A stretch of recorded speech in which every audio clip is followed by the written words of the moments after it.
Welcome everyone to another episode of Play It Through, and on this edition it's The Simpsons, Bartman meets Radioactiveman, brought to us by Acclaim.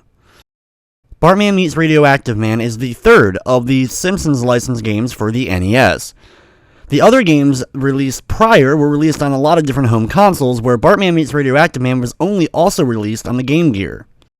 This game does take a little bit of a different spin on the previous games, where in this one you're playing as Bartman, Bart Simpson's superhero alter ego, and you're going to actually save Radioactiveman, fighting off a handful of Radioactiveman's villains.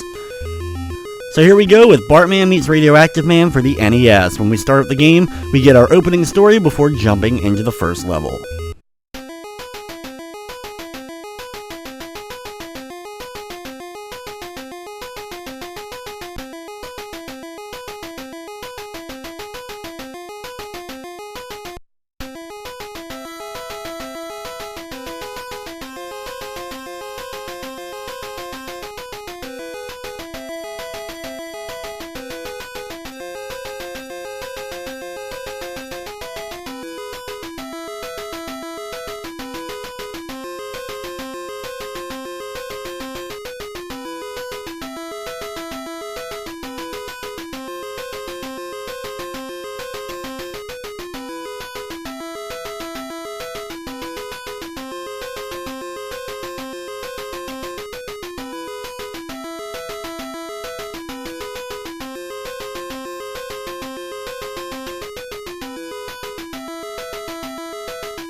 After the pretty lengthy opening cutscene, we now jump into the first level, Swamp Hag's Junkyard of Doom.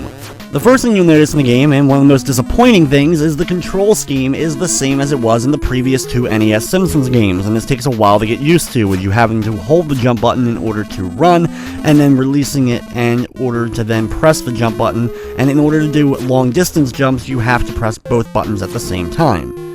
However, Bartman does have a few attacks at his arsenal. He can pick up a few different power-ups to use throughout, as well as he has a default kick to help take out enemies. You'll notice at the top of the screen is your current health bar, and when you end up getting an ability, it will also appear with a countdown for how much you can use said ability. When you make it down here into this crusher area, and there are several of them throughout the area, you'll have to jump down in the middle between them and then do a big leap immediately to the right so that you can land on another platform safely before you end up getting crushed. One of the other annoying things in this game, as it was in the previous other Simpsons games, is when you do take damage, you freeze for a second, when it kind of really takes you out of the gameplay for that moment, and it can get quite frustrating if you get multiple hits in a row. Be careful working your way up the giant piles of junk. Not only do you have the really big screws that pop out of the tires when you're trying to stand on, so you're always going to want to stand on the edge of tires, but you also have those big giant machinery things that are opening up and trying to close on you. As long as they're closed while you're standing right there, you won't get hurt by them. As far as combat goes, now I will take out some enemies using these special abilities. Like for right now, I have the Eye Blast ability, which is one of the better ones in the game. It only shoots a very, very small distance in front of you, but it takes out most of the enemies. However, usually, if I can at all costs, just avoid fighting enemies altogether.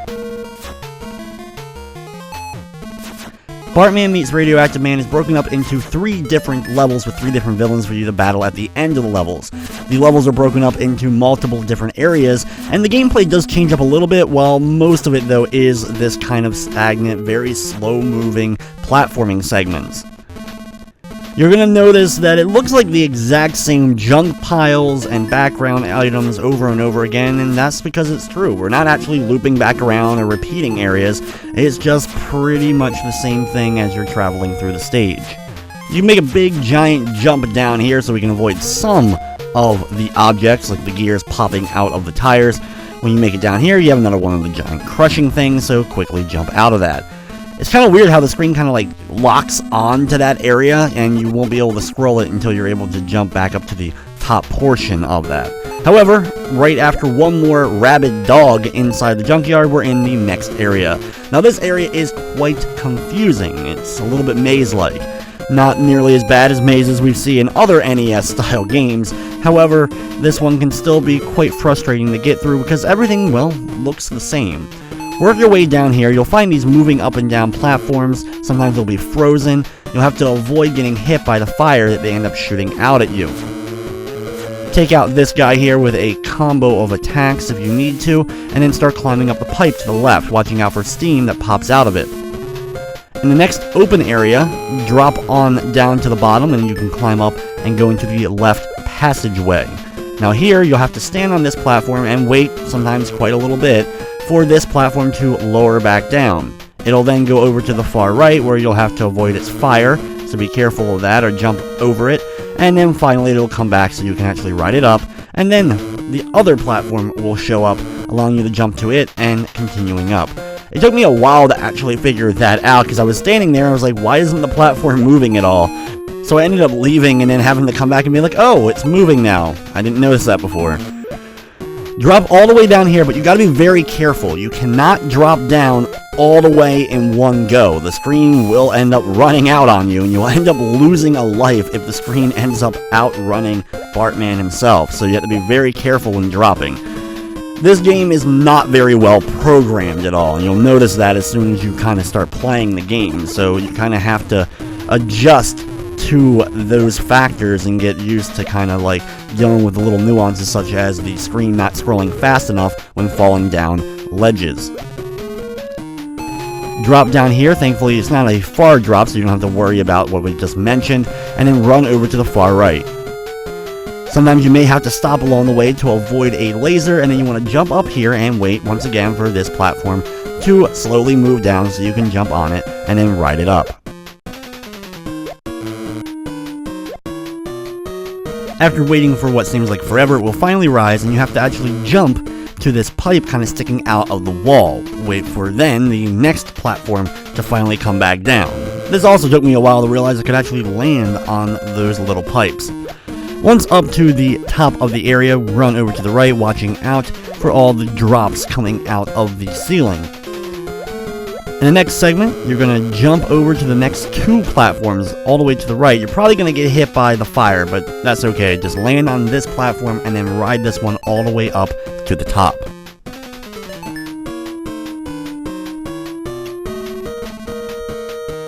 Once it does reach the top, head over to the far right and you will complete the next level.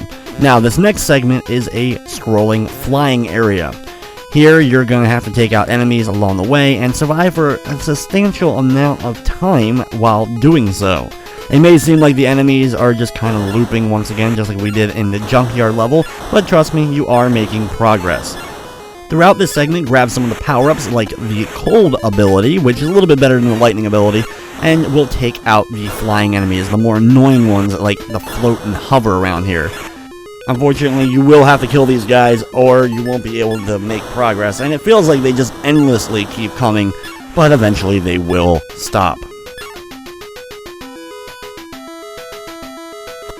I usually like to hang out around the bottom of the screen for large portions of the area, especially with the big green bugs that are flying around me right now. Only the one at the very bottom do I have to even bother with, and is easily able to be taken out either with my just straight up punching ability or to use my blast. Now, if you end up getting bombarded by the red enemies that come onto the screen, back up a little bit. The farther you're back to the left, the slower you're technically going, but I don't really think that affects it too much. Grab one of the abilities and then start, of course, blasting away at all the red floating bugs, trying to do your best to avoid the projectiles that they're also shooting out.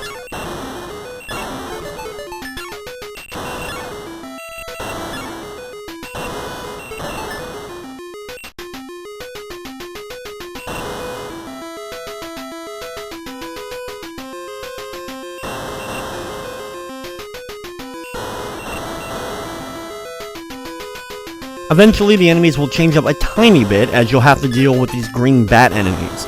These ones are troublesome because some of them don't like to actually come down far enough so you can actually hit them. You can't actually go all the way to the top of the screen, and because of this, you'll have to just keep avoiding the projectiles they end up dropping out of them and keep moving back and forth. If you need to, slow down and head to the far left of the screen to avoid the projectiles, and then just speed up a little bit and move up to the top to take out the other one so you don't have too many of the bats on screen at once.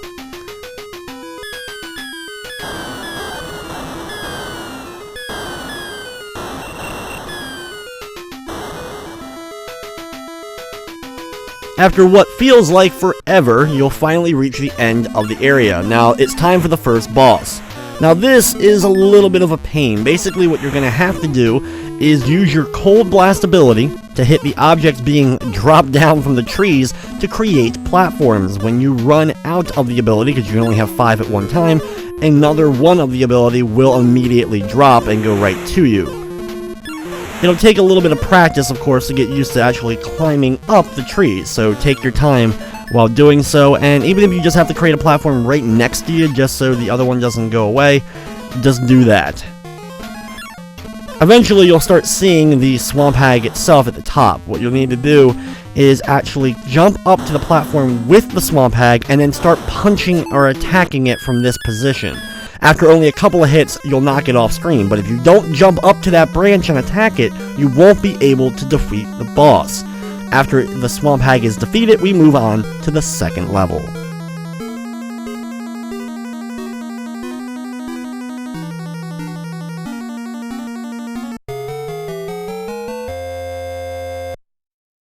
Chapter number 2 is against Dr. Crab, and in order to deal with him, of course, it's going to be an underwater themed stage. Start off by heading over to the far right by swimming. Takes a little bit to get used to the swimming, but surprisingly, swimming isn't too terrible in this game.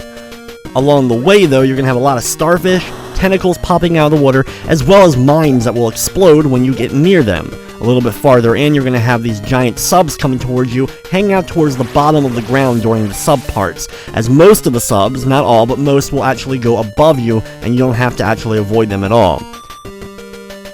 There's also going to be some giant clams on the bottom shooting up some projectiles at you. When you make it to the giant coral wall, swim upwards a little bit. Now you're going to be in some really tight areas along with those subs, and it's a little bit troublesome trying to actually get through this. Go through the top part here and start avoiding the tentacles as you're making your way through the curvy maze-like area. Up at the top portion here, there are these jumping starfish. They're pretty easy to avoid. Usually I hang out on the ceiling and easily swim past them when they're dropping back down. Avoid another giant tentacle at the end of the area, and then swim downwards. Wait for the giant fish sometimes to explode, and because they shoot out in a diagonal direction, it's easy to avoid. Now this segment is tricky. Swim all the way to the very top, and then go to the far right. You'll immediately loop back to the spot down here at the bottom where you started. Instead of trying to test out any of the other areas, just go immediately right back to the top and go to the right and go through. If you end up going through the other areas, as there's multiple different entrances there, you just loop back to that same spot over and over again. That's another one of those areas that isn't really well designed and took me a while to actually figure out what I was supposed to do. Now in the next area, it's more enemies that you'll have to deal with. It's a little bit small though. There's just a few giant crabs and other stuff to avoid. Now at the end, you're going to make it to a very dark area, and this area is extremely difficult to navigate because the only light that you have, well, if you're in the center of that light, you can see a plus sign, and if you're in that, you will get hurt. You're not going to get fired at, there's no projectile coming at you, you just get hurt by that. Follow the path that I take throughout in order to kind of make your way through and eventually to the exit of the area. It's going to probably be pretty frustrating the first time you get there to try to navigate that maze.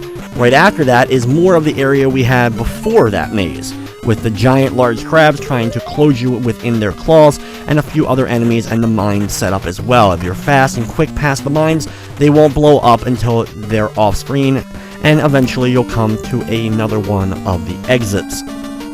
Now we're actually inside the laboratory of Dr. Crab. Go onto this conveyor belt and ride it up to the top. Along the way there, you're going to have to jump off to the right and land on these switches to turn them into the off mode. You have to stand on them long enough so the on turns to off, of course.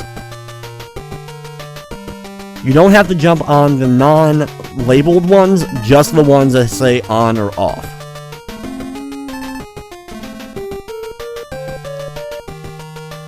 Once you make it up to the top, jump to the right. There is going to be an alien kind of throwing stuff at you, but if he hits you, just keep going over to the right. Now you're going to be on another conveyor belt with really small platforms. Jump on this, ride it to the top, and then jump over to the far right here.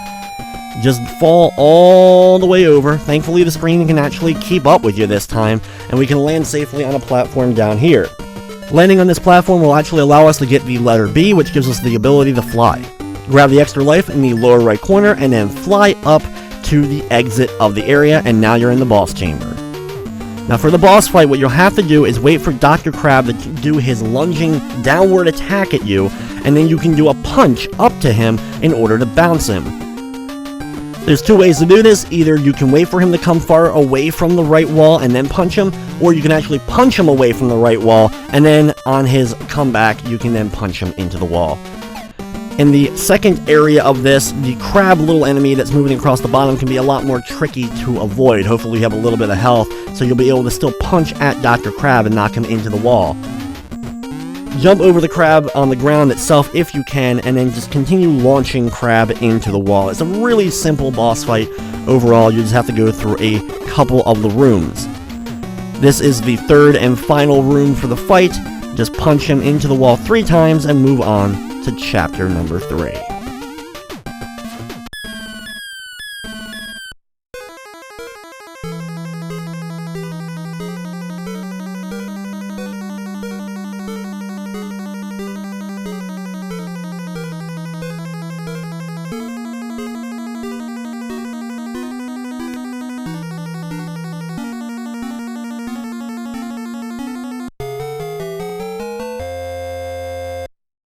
Chapter number 3 is 20,000 miles under the Earth.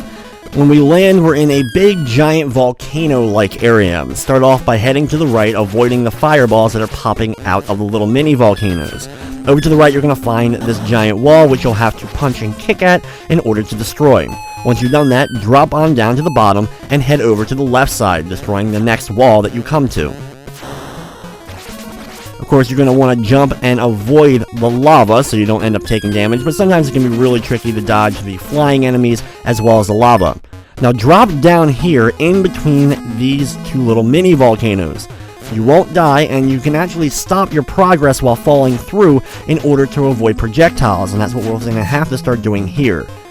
It won't completely stop you, but it'll slow you up enough to avoid the drills coming out of those walls. Once you make it down to this level, start heading over to the far left. There's a few other enemies to tangle with, and once again drop down the opening between the two mini volcanoes, stopping every so often to avoid the drill. Once you're at the bottom here, head over to the right. Of course, you're going to make sure that you don't fall down in the lava here, and watch out for the enemies that are popping out of the lava and walking across the ceiling.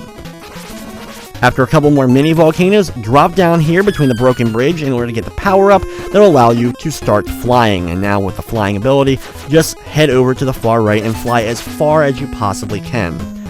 You're going to want to elevate yourself near the end when it opens up a little bit so you're more towards the ceiling, and this will allow you to actually grab an extra life just about when you're going to lose that power up. On a series of little mini platforms, climb up, grab another one of the Bartman symbols, and now fly over to the far right side, punching at the wall and then going through the exit. In the next segment, start off by crossing the bridge. You're going to need to jump over the waterfall that is crashing down on the bridge itself. Grab the eye ability, as you'll be able to blast a few of the enemies along the way. Now in the next segment though, you will grab a tornado ability. Just take the tornado and move on down to the next door. Now for this whole next part, it's definitely maze-like, so just follow the path that I take going in and out of the different doors. Here you're going to walk over to the left, go through here, and then instead of going to the door to the right, instead climb upwards, watching out for the enemy along the way. When you get to the top, you're going to need to ride this platform down. This is another area where you can take damage if you end up dropping too far down, or the screen doesn't scroll down, you'll end up losing a life. Then go through the far left door and you'll be back outside. Head over to the left, taking out a couple enemies as you're doing so. Thankfully, you should be able to grab the eye ability and just keep on blasting the enemies. After a few more doors, you'll come to another inside area. Once in here, climb up the little small platforms, go through the door at the top. Once to another bridge area, you'll have to jump over several waterfalls in order to make it to the door at the right. Now, this is a lot of doors here. Just follow the way I go through in order to go in and out of all these doors, and eventually, you will make it out of this area. Once back outside, head over to the right and go through the next door at the end, and you'll immediately appear at the top. Do a little bit of jumping, go to the next door, and now here you'll have to ride this platform down, jumping every so often to do your best to try to avoid the projectiles being fired at you from the cannons on the walls. You have to ride the thing down though, because the screen won't scroll properly unless you do. Jump up all the small platforms here in order to reach the top, drop down here, and climb up another series of platforms, trying to avoid once again another cannon in the wall. Here we'll have to ride now another one of those little small platforms down as the cannons are continuing to fire. Once you finally do reach the bottom, there's one more cannon on the far left. Just run quickly to the door and go into the last exit in order to make it to the final boss room. For the boss, you're going to use your ice ability to freeze water droplets that are falling down in order to land directly on the boss's head. You may have to move a couple of platforms to the left or right in order to keep freezing and dropping those icicles down on the boss. It doesn't take too many of this, and if you time it right, you can stop him from actually firing out anything at you. Once he's defeated, go through the exit for a cutscene, and then we get ready for the actual final boss.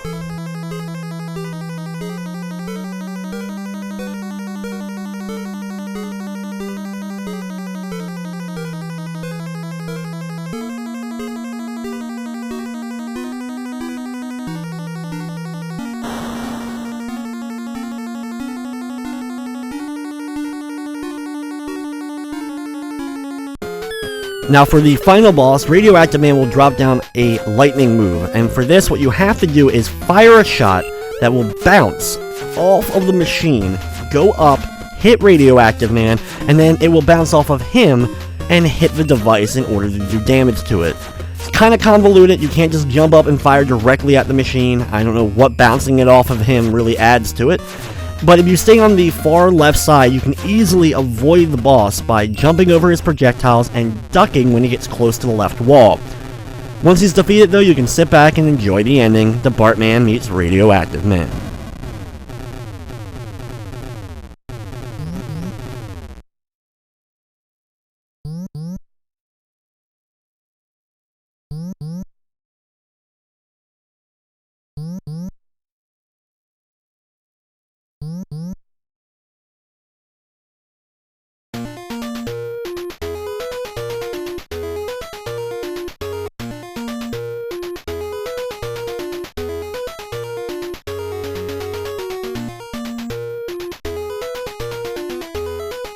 And there you have it. Once you get to the ending, it just actually goes right back to the opening cutscene. No, like, the end or anything like that. But with that, that's going to wrap up this episode of Play It Through. Hey everyone, thanks for watching. If you enjoyed the video, consider giving it a thumbs up or commenting down below. It's amazing how those little things actually do help the video get seen by more people. If you enjoyed this playthrough, you may want to also check out my Bart vs. the World playthrough from last week. Easily the best of the NES Simpsons games. I also want to give a huge special thank you to everyone's name that you're seeing listed here. These are members of my Patreon. You can check out my Patreon by clicking the big Patreon button down directly below me right now. Basically, Patreon is a monthly donation incentive. Basically, you can pledge $1 or up to whatever you would like, and those pledges keep this channel alive. You'll get to see your name here in the credits, and there's other different donation incentives for the different amounts you would like to pledge. Anyway, guys, thank you so much for all the support. Thank you for watching, and of course, I hope you enjoyed.